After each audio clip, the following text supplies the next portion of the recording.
बिस्मिल्लाहिर्रहमानिर्रहीम अस्सलाम वालेकुम स्टूडेंट। जी स्टूडेंट्स, आज हम एक्सरसाइज 13.2 का क्वेश्चन नंबर 4 स्टार्ट करते हैं। क्वेश्चन नंबर 4 में आपको कह रहे हैं first draw a circle of suitable radius. आपने क्या करना है, एक सर्कल ड्रॉ करना है so that the square circumscribed about that circle. आपने क्या करना है, सर्कल के बाहर क्या एक ड्रॉ करना है, एक स्क्वायर ड्रॉ करना है साइड्स ऑफ लेंथ 8 यूनिट, और वो जो स्क्वायर ड्रॉ होगा उसकी साइड्स आपके पास कितनी होनी चाहिए, 8 यूनिट होनी चाहिए। ठीक है, तो सबसे पहले आपने 8 का हाफ करना है। ठीक है, आपके पास फॉर एग्जांपल इस तरह देखें, फॉर एग्जांपल आपके पास एक सर्कल है।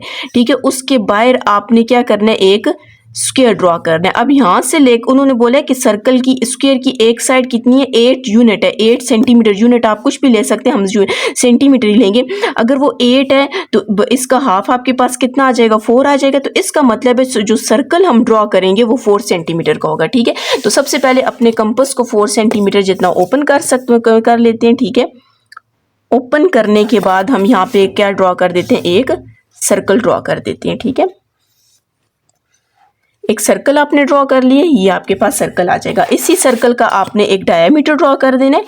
ये आपके पास डायमीटर आ गया, इसको आप नेम दे सकते हैं, ए और बी का नेम दे देते हैं। आपने एक और डायमीटर ड्रॉ करना है, तो एक और डायमीटर ड्रॉ करने के लिए हमने यहाँ पर क्या ड्रॉ करना है, परपेंडिकुलर ड्रॉ करना है। ठीक है, परपेंडिकुलर मतलब आपने 90 का एंगल ड्रॉ करना है। ठीक है, ये आ जाएगा, ये और ये आ जाएगा।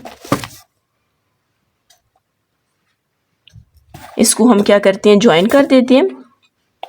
अब हमने कहा था हमने एक और डायमीटर ड्रॉ करना है, तो यूं ज्वाइन करने के बाद इस लाइन को एक्सटेंड कर देते हैं, यहाँ तक ले आते हैं। इसको सी का नेम दे देते हैं, इसको डी का नेम दे देते हैं। अब क्वेश्चन में आपको बोला गया था सर्कमस्क्राइब अ स्क्वायर। ठीक है, आपने क्या करना है, सर्कल के बाहर एक स्क्वायर ड्रॉ करना है। तो स्क्वायर कैसे ड्रॉ होगा, इन जितने भी आपके पास ये पॉइंट्स आए, इन सब पॉइंट्स के ऊपर हम क्या करते हैं, एक एक परपेंडिकुलर ड्रॉ कर देते हैं। ठीक है, परपेंडिकुलर मतलब हमने 90 का एंगल ड्रॉ कर देना है। ठीक है, अब ये जो आपके पास 2 आर्ट्स टच हुई हैं, एक ये वाली और एक ये डी वाली, इनको आपस में आपने क्या करना है, ज्वाइन कर देना है और लाइन को एक्सटेंड कर देना है। ठीक है, इसी तरह हम क्या करते हैं, बी पॉइंट के ऊपर भी, ए पॉइंट के ऊपर भी 90 का एंगल ड्रॉ करते हैं।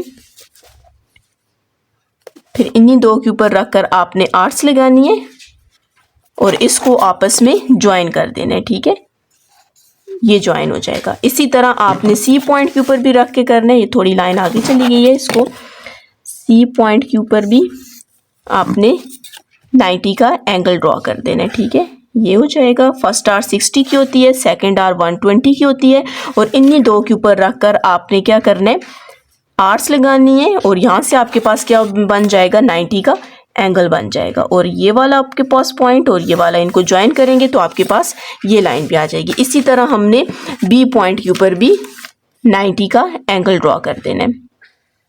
ठीक है, ये हो जाएगा, और इस पॉइंट के ऊपर रखकर आपके पास ये आ जाएगा, और इन्हीं दो पॉइंट्स के ऊपर आपने आर्स लगानी है, और इस आर को आपने जहाँ से टच हुई है और ये जो बी पॉइंट है ज्वाइन कर देना है। ठीक है, आप इनको नेम दे सकते हैं, इसको ई का नेम दे दें, इसको एफ का, इसको जी का और इसको एच का। तो क्वेश्चन में आपको कहा गया था इसको ओ का नेम दे दें।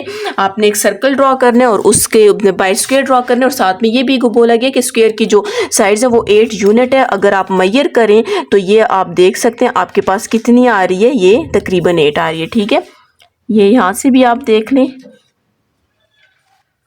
ये आपके पास 8 यूनिट आ जाएगा। ठीक है, स्टेप ऑफ कंस्ट्रक्शन जो आपको वीडियो के एंड पे मिल जाएंगे।